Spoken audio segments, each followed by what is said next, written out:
ભરૂચ જિલ્લા પંચાયતની બજેટલક્ષી છેલ્લી સામાન્ય સભામાં રાજ્ય પ્રવૃત્તિના અનુદાન સહિત કુલ 13.22.82 કરોડનું અત્યાર સુધીનું સૌથી મોટું બજેટ રજૂ કરી મંજૂર કરવામાં આવ્યું હતું. ગત વર્ષના 1122.71 કરોડની તુલનામાં આ વર્ષે અંદાજે 18% વધારો નોંધાયો છે. જિલ્લા પંચાયતના સભાખંડ ખાતે પ્રમુખ મહેન્દ્રસિંહ વાસદિયા, જિલ્લા વિકાસ અધિકારી ડીડીઓ યોગેશ કાપસે અને ઉપપ્રમુખ તથા કારોબારી અધ્યક્ષ ધર્મેશ મિસ્ત્રીની અધ્યક્ષતામાં બેઠક મળી હતી. સભામાં વિવિધ વિકાસલક્ષી મુદ્દાઓ પર ચર્ચા કરી અંદાજપત્રને બહુમતીથી મંજૂરી અપાઈ હતી. ગત વર્ષે સ્વભંડોળ માટે 87.45 કરોડની જોગવાઈ હતી, જ્યારે આ વર્ષે 40% વધારા સાથે 127.48 કરોડ ફાળવવામાં આવ્યા છે. આ વધારાના કારણે સ્થાનિક સ્તરે વિકાસ કાર્યોને ગતિ મળશે તેવી આશા વ્યક્ત કરવામાં આવી છે. બજેટમાં પંચાયત અને વિકાસ કાર્યો માટે 17.80 કરોડ, જાહેર બાંધકામ તથા માલિકીના કોમ્પ્લેક્સ નિર્માણ માટે 52.74 કરોડ, શિક્ષણ ક્ષેત્રે 4.10 કરોડ, બાળ વિકાસ માટે 1 કરોડ, સ્વભંડોળમાંથી 9 કરોડ, નર્મદા કિનારા વિકાસ, સ્વચ્છતા, પરિક્રમાવાસીઓ માટે સુવિધા અને મંદિરોના વિકાસ માટે ફાળવવામાં આવ્યા છે. ડ્રોન દીદી યોજના અંતર્ગત તાલુકા દીઠ 1 ડ્રોન ફાળવવાની જાહેરાત કરવામાં આવી હતી. ઉપરાંત 27.74 કરોડની ગ્રાન્ટમાંથી 166 નવી ગ્રામ પંચાયતોની રચના તેમજ 1.34 કરોડના ખર્ચે સોલાર રૂફટોપવાળી ગ્રામ પંચાયત ઇમારતો ઊભી કરવાની યોજના જાહેર કરવામાં આવી હતી. જિલ્લા પંચાયતનું આ બજેટ ગ્રામ વિકાસ, આધુનિક સુવિધાઓ અને આધારભૂત માળખાકીય સુવિધાઓને મજબૂત બનાવશે તેવી અપેક્ષા વ્યક્ત કરવામાં આવી રહી છે. આજ રોજ તારીખ 24/2/2026 રોજ ભરૂચ જિલ્લા પંચાયતનું 2026-27નું સંતુલિત, પ્રગતિશીલ અને હરાત્મક અંદાજપત્ર આજે સામાન્ય સભામાં સર્વાનુમતે મંજૂર કરવામાં આવ્યું છે. આ સામાન્ય સભા આ બોડીની છેલ્લી સામાન્ય સભા હોવાથી આજનો આ દિવસ પણ એક ઐતિહાસિક અને જવાબદારીપૂર્ણ હતો.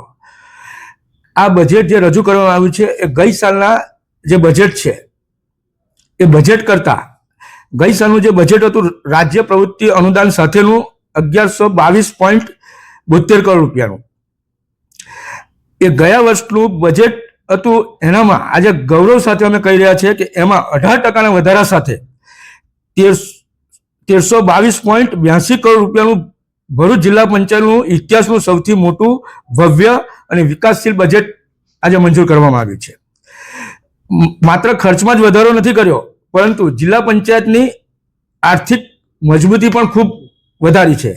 ગયા વર્ષે જે સ્વભંડોળનું બજેટ હતું 87.45 કરોડ રૂપિયાનું, એમાં પણ 40%ના વધારા સાથે આ વર્ષે 127.48 કરોડની જોગવાઈ કરવામાં આવી છે, જે ભરૂચ જિલ્લા પંચાયતની નાણાકીય આત્મનિર્ભરતાનું એક પ્રતીક છે.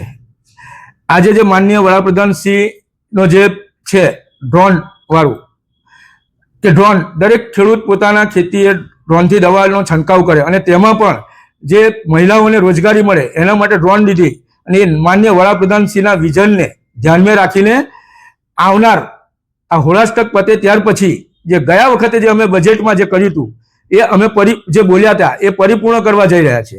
અને ટૂંક સમયે હોળાષ્ટક પછી અમે દરેક તાલુકે ડ્રોનનું વિતરણ કરવાના છે અને એના માટે જે ડ્રોન દીદી છે એમને પણ ટ્રેનિંગ આપી અને પાયલોટિંગ તૈયાર કરાવ્યું છે. સાથે સાથે દરેક દવાખાનામાં જે ગયા બજેટમાં પણ અમે લીધું હતું કે દરેક જગ્યાએ લોકોને સારામાં સારા ટેસ્ટ મળે, જે ટ્રાઇબલ વિસ્તાર છે એમાં પણ અને જે ગ્રામીણ વિસ્તાર છે એમાં પણ જે લોકો ત્યાં જ સ્થાનિક રિપોર્ટ કરાવી શકે એના માટે અમે આવનાર હોળાષ્ટક પછી દરેક દવાખાના પર CSC પર એ મશીન આપવા જઈ રહ્યા છે. સાથે સાથે આ જિલ્લા પંચાયતના જે વિકાસના કામો પણ પુષ્કળ કરવાના છે અને જે ગયા વખતે જે અમે જોગવાઈ કરી હતી ઇન્ફ્રાસ્ટ્રક્ચર ખાતે 20 કરોડની, એમાં પણ વધારો કરીને આ વખતે 52.74 કરોડ રૂપિયાનું ઇન્ફ્રાસ્ટ્રક્ચર ખાતે અમે બજેટમાં જોગવાઈ કરી છે.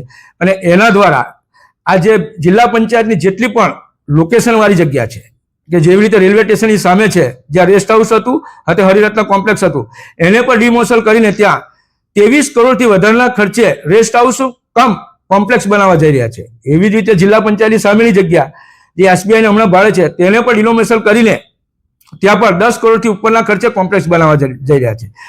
એની સાથે સાથે જ્યારે નેત્રંગ, રાજપારડી અને જંબુસરમાં પણ અમે વિવિધ કોમ્પ્લેક્સો અને રેસ્ટ હાઉસો બનાવી રહ્યા છે અને આની આવક દ્વારા આવનાર સમયમાં જિલ્લા પંચાયતની આર્થિક જે સ્વભંડોળ છે એ ખૂબ ઊંચી કક્ષાએ જવાનું છે. સાથે સાથે રોજગારી પણ મળશે અને એક જિલ્લા પંચાયતની પોતાની જે સ્વભંડોળમાંથી જે મિલકત ઊભી કરી છે એનો વિકાસ થશે. અને આવનાર સમયમાં હજુ પણ જેટલી પણ જિલ્લા પંચાયતની આવી લોકેશન વાળી જગ્યાઓ છે તેને કોમ્પ્લેક્સ બનાવી અને જિલ્લા પંચાયતની આવકમાં વધારો કરાશે. અને ગઈ વખતે જે હતું કે હોળીઘાટની હરાજી, ગઈ વખત જે પાછલા જે શાસકો હતા એ શાસકો કે જેમણે આ વસ્તુનો કોઈ ખ્યાલ નહોતો, એમને હોળીઘાટ ખાલી 16 લાખ રૂપિયા આવક હતી. એ આવકમાં પણ અમે જેમ પોર્ટલ દ્વારા હરાજી કરાવીને ઓનલાઈન અને આવકમાં ઐતિહાસિક વધારો કર્યો છે. આ વર્ષની આવક 1,75,00,000 ઉપરની છે. અને એના દ્વારા નર્મદા કિનારાના વિકાસના જ્યાંથી આવક આવે છે ત્યાં વિકાસના કામો પણ અમે કરવાના છે. સાથે નર્મદા કિનારાના વિકાસ માટે પણ વધારાની 9 કરોડની જોગવાઈ કરવામાં આવી છે કે જેથી કરીને ક્લીન નર્મદા કિનારાનો જે વિકાસ છે, માળખાકીય જે સુવિધાઓ છે એ પૂરી થાય. નર્મદા કિનારાના ગામડાઓ છે કિનારાના, તેમનો પણ વિકાસ થાય અને માળખાકીય સુવિધાઓ પૂરી પાડે. એના માટે પણ અમે આયોજન આ બજેટમાં કર્યું છે. સાથે આ તબક્કે જે લોકલ સેસ ફંડ છે અમારું, જે વર્ષોથી બાકી હતું, જે પાછલા શાસકોને આનો કોઈ ખ્યાલ જ નહોતો કે જે આપણને પાછા પૈસા મળી હતી, એ અનુદાન એ પણ અમે સતત પ્રયત્ન કરીને અમારી જિલ્લા પંચાયતની બોડી અધિકારીશ્રી અને તમામના પ્રયત્નોથી અમે આજે 68 કરોડથી ઉપરની રકમ લોકલ સેસ ફંડમાં અમે આ સાલ જમા કરાવી છે. અને એના દ્વારા વિકાસના કામો અનેક કરવાના છે.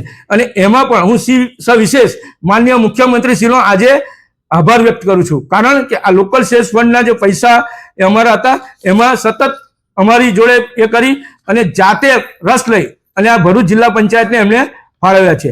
સાથે સાથે માનનીય મુખ્યમંત્રીશ્રીનો એ પણ હું આભાર વ્યક્ત કરું છું કે ઇતિહાસમાં પહેલીવાર આ વર્ષે CDP 5 યોજના હેઠળ 166 ગ્રામ પંચાયત મંજૂર ભરૂચ જિલ્લામાં કરી છે.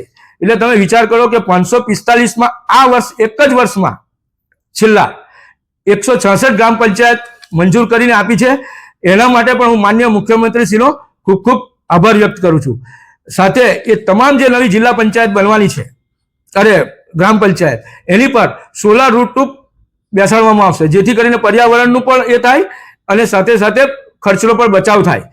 આવનાર આ ભરૂચ જિલ્લામાં અમે જે ભારતીય જનતા પાર્ટીની જે બોડી બેઠી એ છેલ્લા અમારા 5 વર્ષથી જે અત્યાર સુધીને જે અમારો દ્રઢ નિર્ણય હતો કે ભરૂચ જિલ્લાને એક મોડલ જિલ્લો બનાવવો, એ આ 5 વર્ષના શાસન દરમિયાન અમે એક ભરૂચ જિલ્લાને મોડલ જિલ્લો બનાવવા તરફ જઈ રહ્યા છે.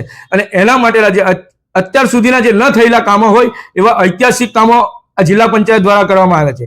જેમાં રોડ રસ્તા હોય, કોમ્પ્લેક્સો હોય, આરોગ્ય ક્ષેત્રે હોય, શિક્ષણ ક્ષેત્રે હોય, કૃષિ ક્ષેત્રે હોય, જે અકલ્પનીય કહેવાય એવું ગઈ વખતનું પણ અમે બજેટ 238% વધારા સાથે આપ્યું હતું અને આ વખતનું પણ સ્વભંડોળનું બજેટ 40% વધારા સાથે આપ્યું છે.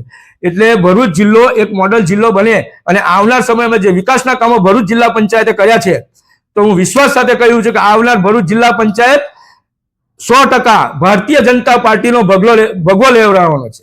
કારણ કે જે આજ સુધીના જિલ્લા પંચાયત 5 વર્ષના વહીવટ દરમિયાન ક્યાંય પણ જિલ્લા પંચાયત વિવાદમાં નથી આવી, ક્યાંય પણ એક પણ ભ્રષ્ટાચારનો આરોપ નથી લાગ્યો, પણ ક્યાં પણ એની પર કોઈ છાંટા ઉડ્યા નથી. અને આ વિકાસ જે સતત કર્યો છે એ માનનીય વડાપ્રધાન શ્રી નરેન્દ્ર મોદી સાહેબના અને માનનીય મુખ્યમંત્રી શ્રી ભૂપેન્દ્ર પટેલ સાહેબના વિઝન હેઠળ અમે આ ભરૂચ જિલ્લા પંચાયતનો વિકાસ ખૂબ કર્યો છે.